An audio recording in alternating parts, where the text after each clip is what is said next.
ورحمۃ اللہ وبرکاتہ۔ الحمد للہ وکفیٰ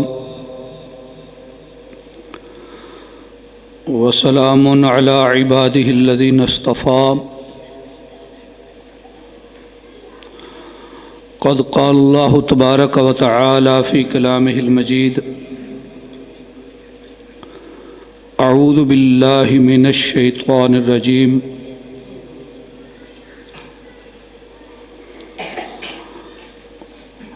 اتل ما اوحی الیک من الکتاب واقم الصلاۃ ان الصلاۃ تنہی عن الفحشاء والمنکر۔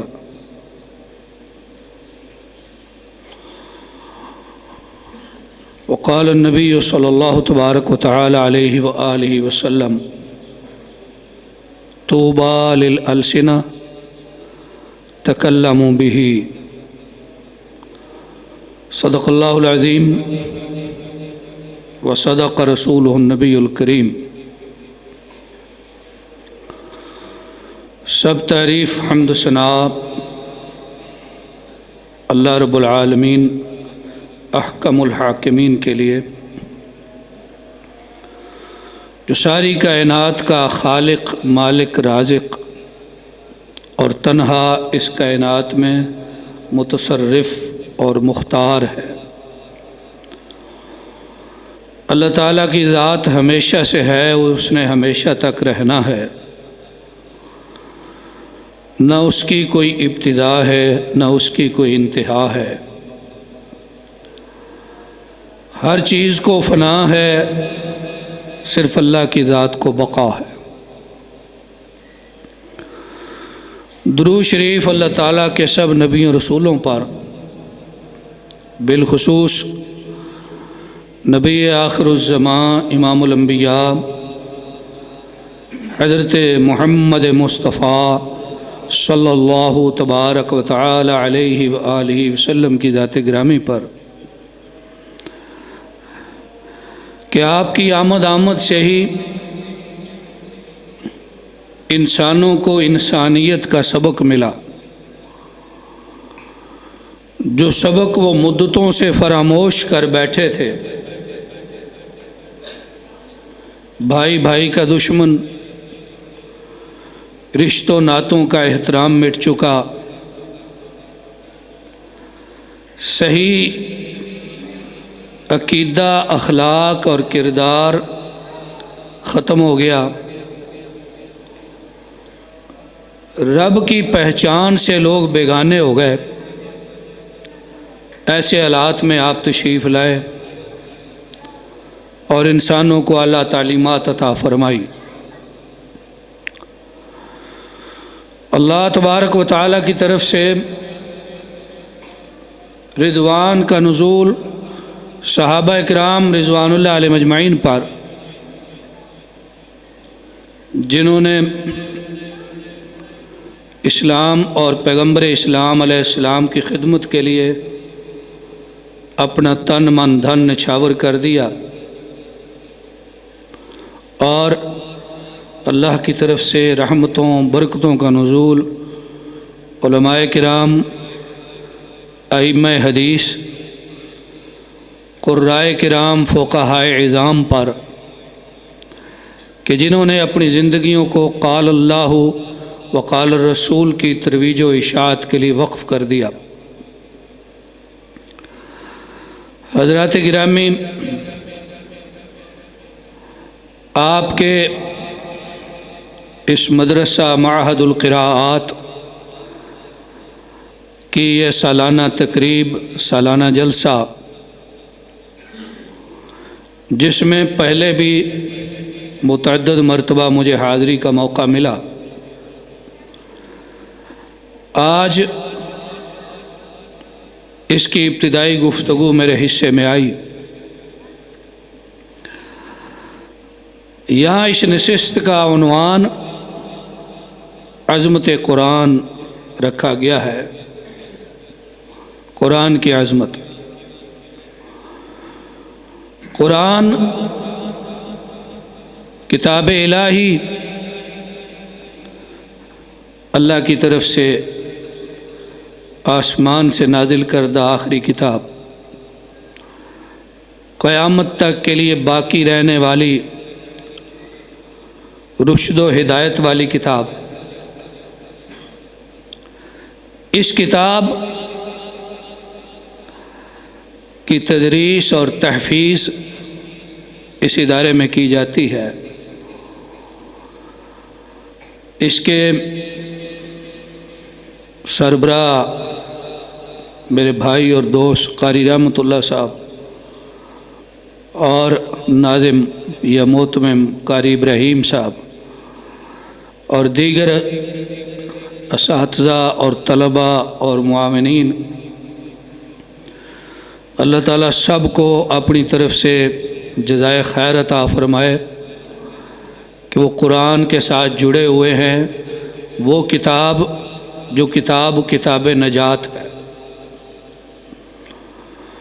اور آج کی اس نشست کے آغاز میں عزیز بھائی مولانا نعیم اختر عدنان کی موجودگی میرے لیے باعث مسرت ہے۔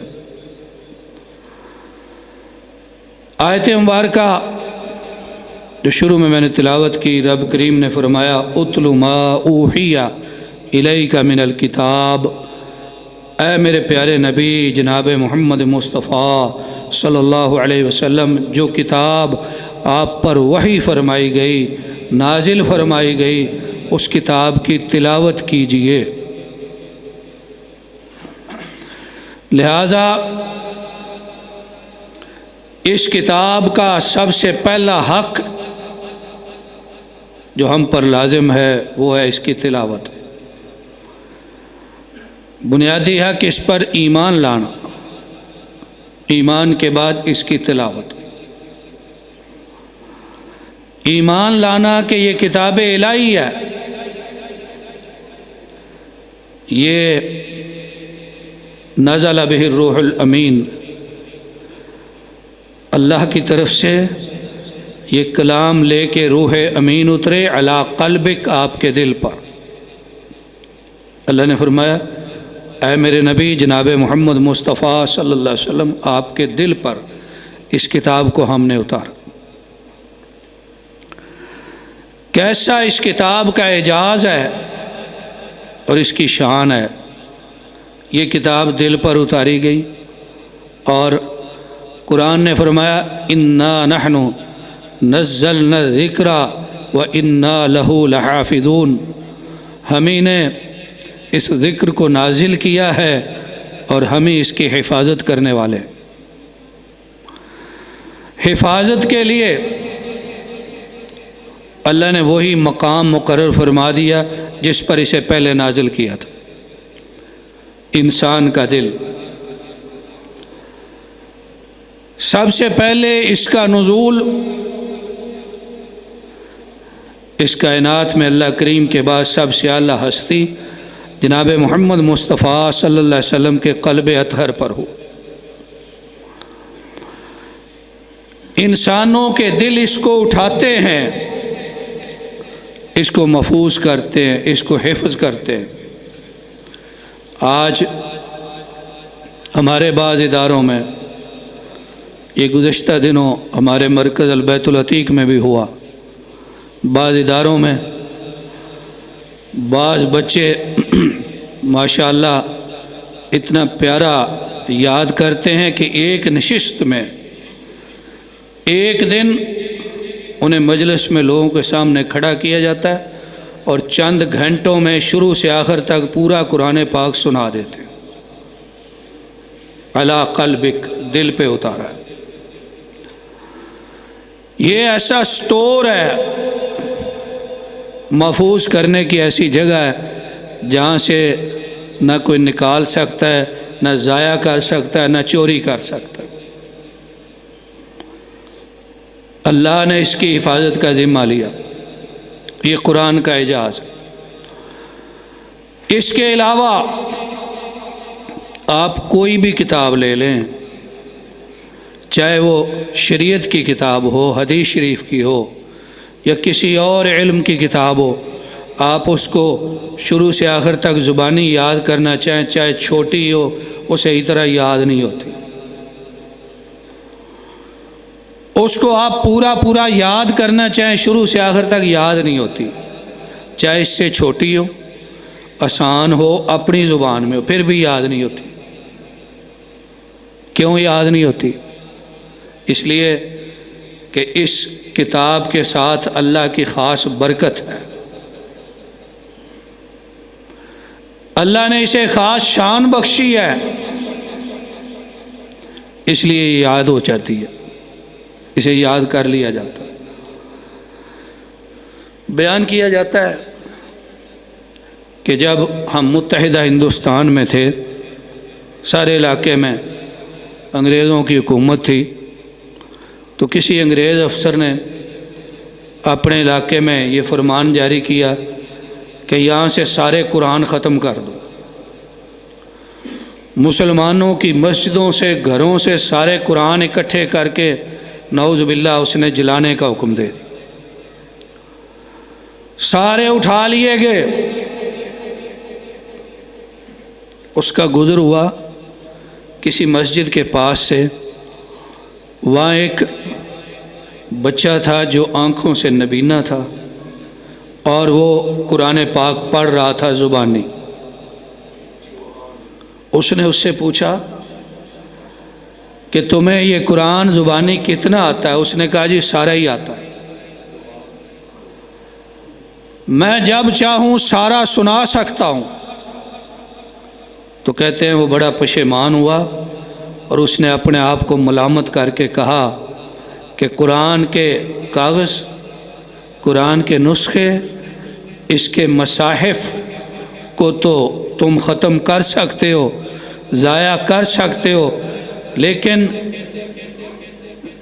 جن سینوں میں اور ان کے سینوں میں کہ جنہیں نظر بھی نہیں آتا، جن سینوں میں، دلوں میں یہ محفوظ ہو گیا ہے، یہاں سے کیسے نکالو گے؟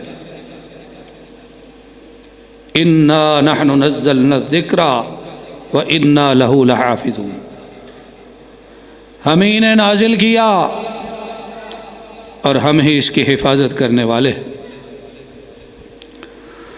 رسول اکرم صلی اللہ علیہ وسلم کے پاک باز صحابہ اس کو یاد کرتے تھے، حفظ کرتے تھے۔ صحیح بخاری شریف میں حدیث ہے، ایک صحابی فرماتے ہیں کہ میری قوم کے لوگ مسلمان ہو گئے۔ جب مسلمان ہوئے تو رسول اکرم صلی اللہ علیہ وسلم کا فرمان ہم تک پہنچا کہ یہ ام القوم اقرأہم لکتاب اللہ، قوم کی امامت وہ کرائے گا جس کو قرآن پاک زیادہ آتا ہو۔ کہتے ہیں کہ مجھے سب سے زیادہ آتا تھا اور میں چھوٹا تھا، لہذا حضور کے فرمان کی روشنی میں مجھے ہی امام بنا دیا۔ میں غریب تھا، کپڑے بھی پورے نہیں تھے، جب سجدہ کرتا تو میرے کپڑے پورے نہیں تھے، اس لیے بسا اوقات سطر کھل جاتا۔ تو کسی عورت نے کہا کہ اپنے امام کے کپڑے تو پورے کرو، تو پھر لوگوں نے پیسے جمع کر کے مجھے ایک اچھا سوٹ بنا کے دیا۔ اس سے یہ بات ثابت ہوتی ہے کہ ائمہ کی خدمت لوگوں کے ذمے ہے، اگر اس کو ضرورت ہو، کپڑے اور خوراک اور دیگر ضروریات قوم کے ذمے ہے۔ ان سے پوچھا گیا کہ آپ نے پہلے حفظ کیسے کر لیا، صورتیں یاد کیسے کر لی؟ کہا کہ یہاں سے قافلے گزرتے تھے، نبی کریم صلی اللہ علیہ وسلم کے صحابہ کے آگے جاتے تھے، جاتے ہوئے آتے ہوئے یا رکتے تھے، نبی کریم کی باتیں کرتے تھے، اور وہ بتاتے تھے کہ آپ پر یہ قرآن اترا ہے، تو جو قرآن وہ بتاتے تھے میں سن کے یاد کر لیتا تھا۔ اس طرح میں نے اپنی قوم کے قبول اسلام سے پہلے ہی قرآن پاک کا کافی سارا حصہ حفظ کر لیا۔ لہذا بچوں کے لیے حفظ زیادہ آسان بھی ہوتا، اور میں حفظ کے کئی مدارس کے پروگراموں میں جب جاتا ہوں بیان کے لیے تو میں ایک بات وہاں یہ بھی گزارش کیا کرتا ہوں کہ پیارے رسول صلی اللہ علیہ وسلم کا فرمان ہے، نظر اللہ عمران سامع مقالتی فحافظہا ووعاہا واداہا کما سمعہا۔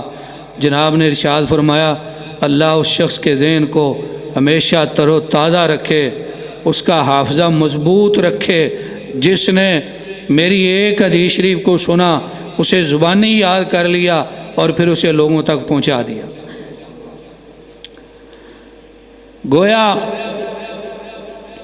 پیارے رسول صلی اللہ علیہ وسلم نے ایک حدیث شریف حفظ کرنے والے کے لیے ذہن کے تر و تازہ رہنے کی، حافظہ مضبوط رہنے کی دعا فرما دی۔ اس لیے میں یہ گزارش کیا کرتا ہوں کہ جن بچوں کو آپ حفظ کراتے ہیں قرآن پاک، انہیں آپ چند احادیث مبارکہ بھی حفظ کرایا کریں۔ ایک حدیث شریف کے حفظ سے اس بچے کو پیارے رسول صلی اللہ علیہ وسلم کی دعا کی برکت حاصل ہو جائے گی، اس کا ذہن تازہ رہے گا، حافظہ مضبوط رہے گا۔ چند احادیث، 40 احادیث، 100 احادیث زبانی یاد کرا دے۔ جس بچے نے اتنا بڑا قرآن پاک زبانی یاد کیا اس کے لیے چند احادیث کوئی مشکل نہیں، یہ اس کے لیے برکت کا باعث ہوگا انشاءاللہ۔ تلاوت کریں، پھر کوئی کتاب ایسی نہیں، کوئی کتاب ایسی نہیں کہ جس کتاب کے پڑھنے سے اجر و ثواب اس طرح ملتا ہو جس طرح اجر و ثواب قرآن پاک کے پڑھنے سے ملتا ہے۔ تلاوت کریں، پڑھیں۔ فرمایا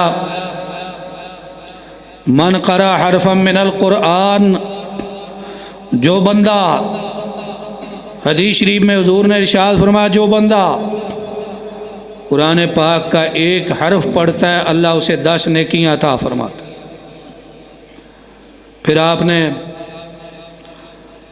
مثال دے کے سمجھایا، فرمایا میں نہیں کہتا کہ الف لام میم ایک حرف ہے، الف الگ حرف ہے، لام الگ حرف ہے، میم الگ حرف ہے۔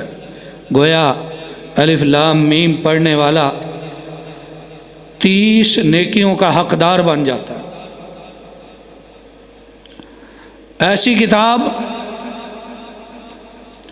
کہ آپ اس کو بار بار پڑھیں گے، نہ اکتاہٹ ہوگی نہ تھکاوٹ ہوگی۔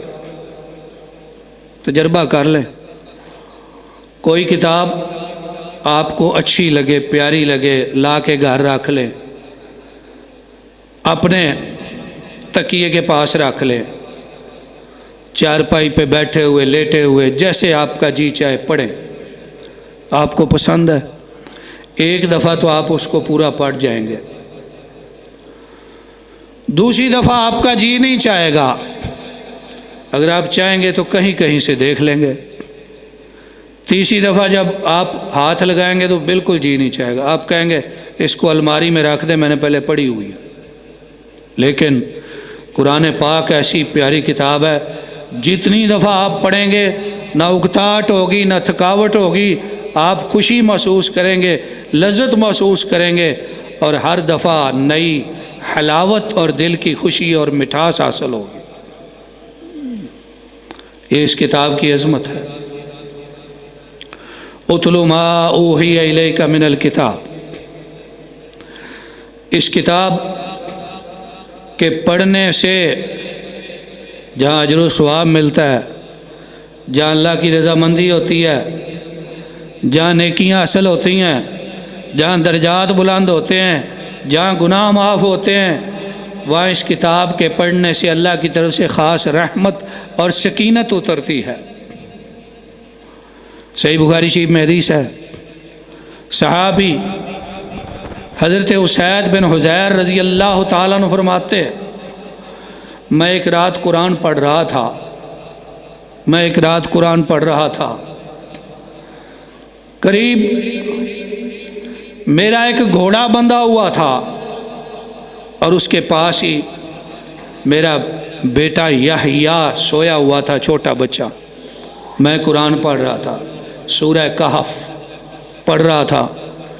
اچانک آسمان کی طرف نگاہ اٹھائی، ایک بڑا حصہ روشنیوں کا، انوار کا، بجلیوں کا گویا نیچے آ رہا ہے۔ وہ نیچے آ رہا ہے اور دوسری طرف میں نے دیکھا کہ گھوڑا اچھل کود رہا ہے۔ گھوڑے کے اچھلنے کودنے سے مجھے ڈر پیدا ہوا کہ یہ گھوڑا کہیں میرے بچے کو پاؤں نہ مار دے، لہذا میں نے قرآن پاک پڑھنا بند کر دیا۔ جب میں نے بند کیا، گھوڑا بھی ٹھہر گیا اور وہ جو آسمان سے روشنیاں نیچے آ رہی تھیں وہ اوپر جانے لگی۔ تھوڑی دیر بعد میں نے پھر قرآن پاک پڑھنا شروع کیا، پھر وہی کیفیت ہو گئی، وہ روشنیاں نیچے آنے لگی، ادھر گھوڑا بھدکنے لگا، پھر میں نے بند کر دیا۔ پھر وہ دونوں کیفیتیں اسی طرح ہوئی، گھوڑا ٹھہر گیا، روشنیاں اوپر واپس۔ تیسری دفعہ پھر ہوا، پھر تیسری دفعہ کے بعد میں نے بند کر دیا۔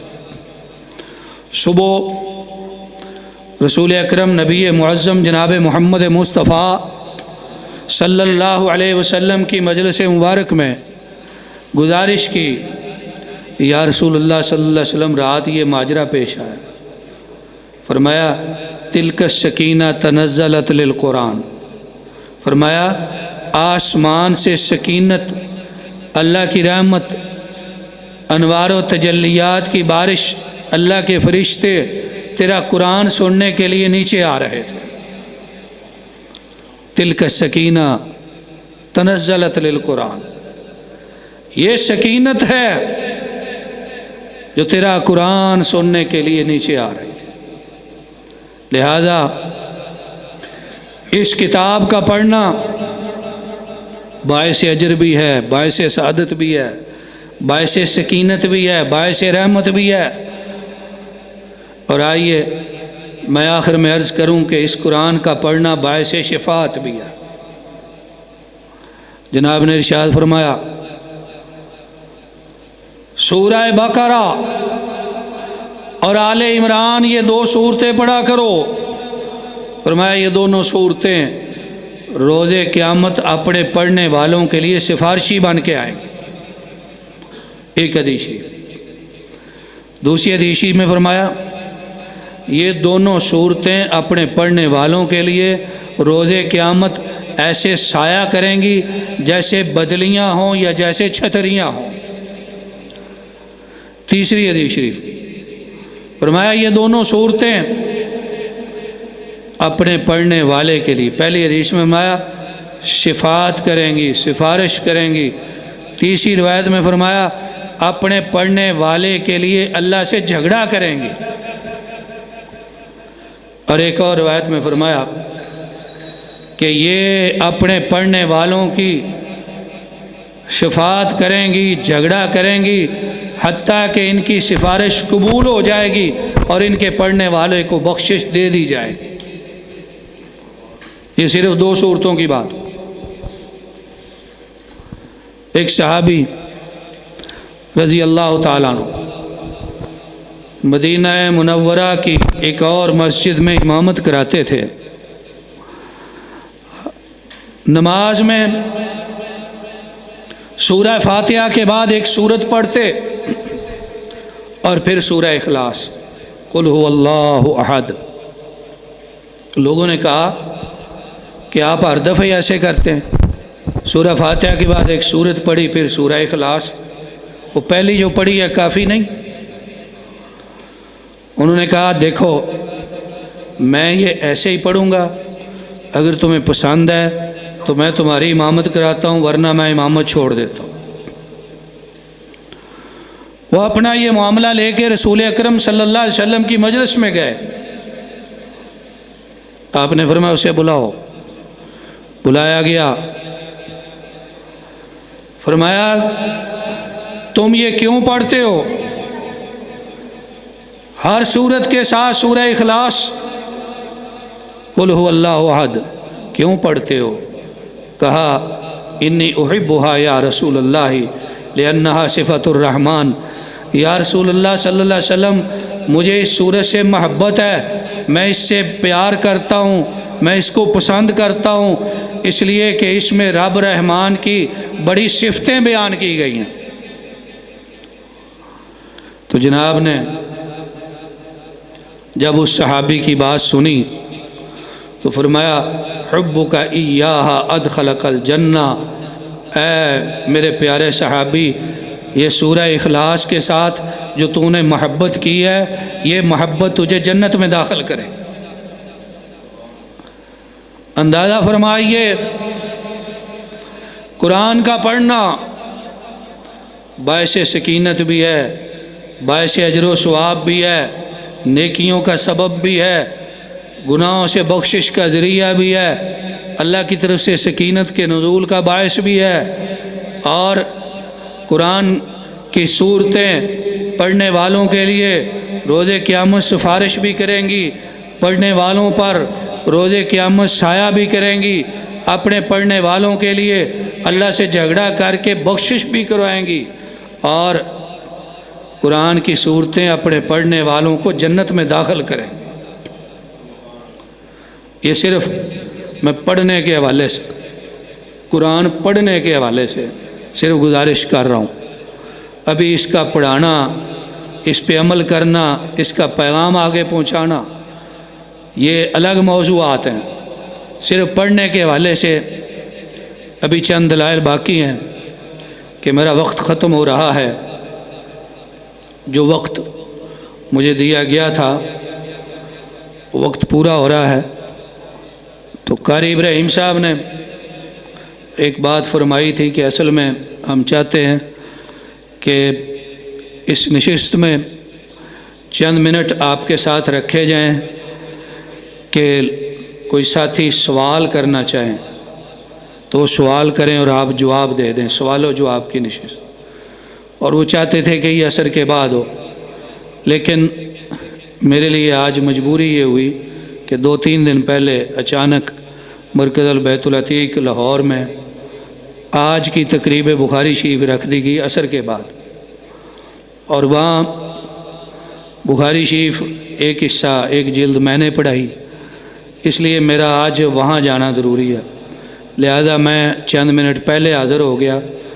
تو ابھی میں چاہتا ہوں 5 سے 10 منٹ اگر کوئی ساتھی سوال کرنا چاہے، تاکہ قاری ابراہیم صاحب جو چاہتے تھے وہ بھی معاملہ ہو جائے، اور کچھ بیان بھی میں نے آپ کی خدمت میں رکھ دیا۔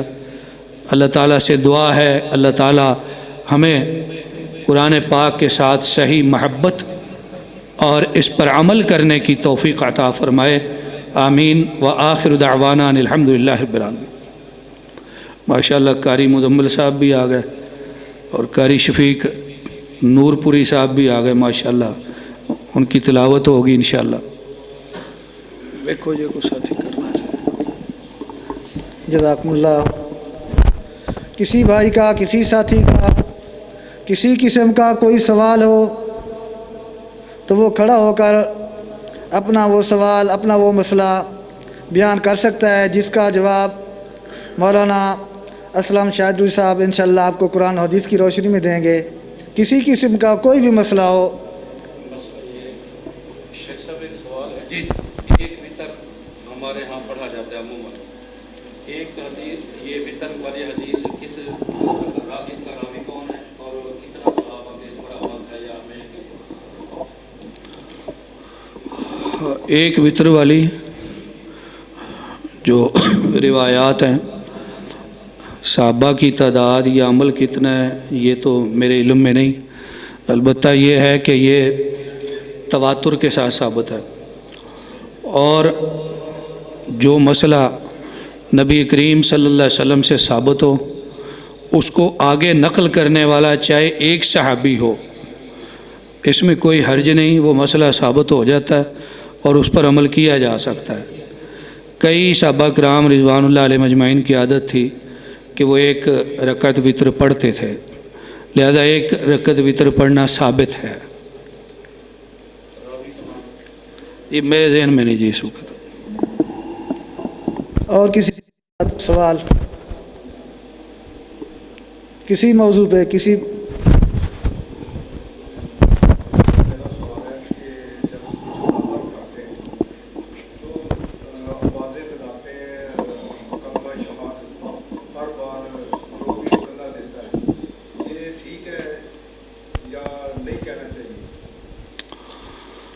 دیکھیں، جنازے کے ساتھ جب ہم جا رہے ہوتے ہیں تو لوگ، ایک بندہ کہتا ہے کلمہ شہادت اور دوسرے کلمہ پڑھتے ہیں.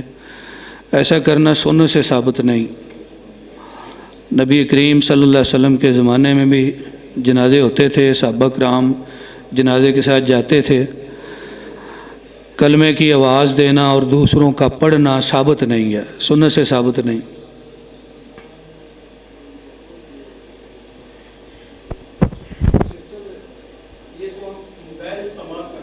جی جی کسی بھی کمپنی کی سیم استعمال کرتے ہیں، اس کے اوپر اکثر لوگ جو ہے ایڈوانس منگواتے ہیں. اس کے متعلق آپ کیا کہتے ہیں؟ سود میں شمار ہوگا یا نہیں؟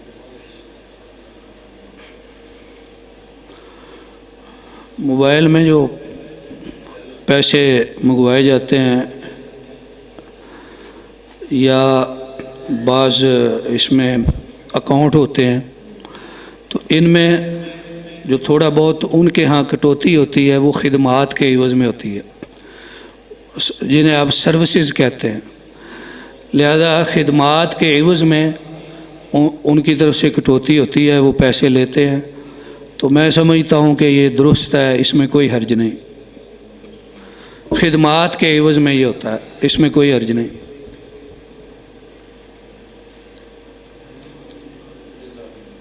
جی اور کوئی؟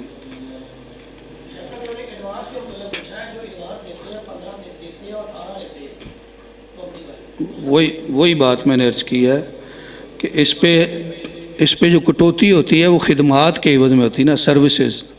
لہذا درست ہے، حرج نہیں.